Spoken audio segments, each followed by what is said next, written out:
Welcome back, everybody. Today we are going to talk about the HLookup function. Now, those of you who are familiar with the VLOOKUP, that's the more commonly used one.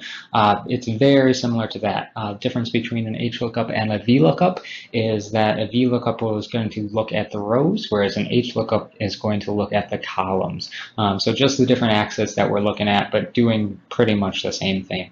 So you can see we've got a simple set of data here, one row, a couple of columns. We're going to throw in our lookup value over here, and then we are going to just dive into our formula.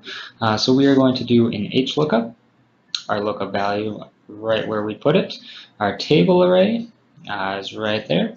Our row, we are going to return the second row. Now similarly to a VLOOKUP, the first row is usually going to be your headers. It's going to be the value that you're looking up, and then the data comes after that. So in a VLOOKUP, we would be looking up sales, and then we would be returning the row that, or the column that we wanted to.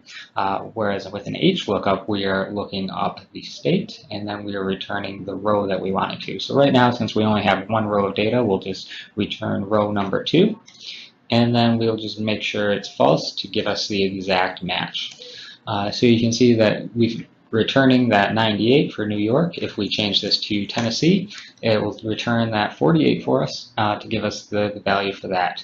Now, if we wanted to put in another layer there, we'll say for 5, 10, and 25. And then we wanted to, we'll just clear this out and start from scratch to give us more practice. We'll do another HLookup. We're going to look up this value. We're going to select everything, and then this time, since we want to return the gross margin, we will make this row number 3. Once again, giving us the exact match. Hit enter, and then this is going to be the gross margin.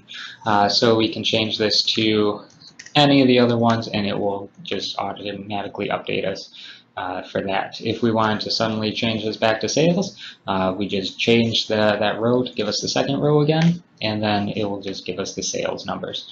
So hopefully that helps you guys out. If you have any questions, please feel free to throw them in the comments below, and check out my other videos if you want to learn more about the VLOOKUPs or any of the other functions that are common in Excel. Thanks, guys.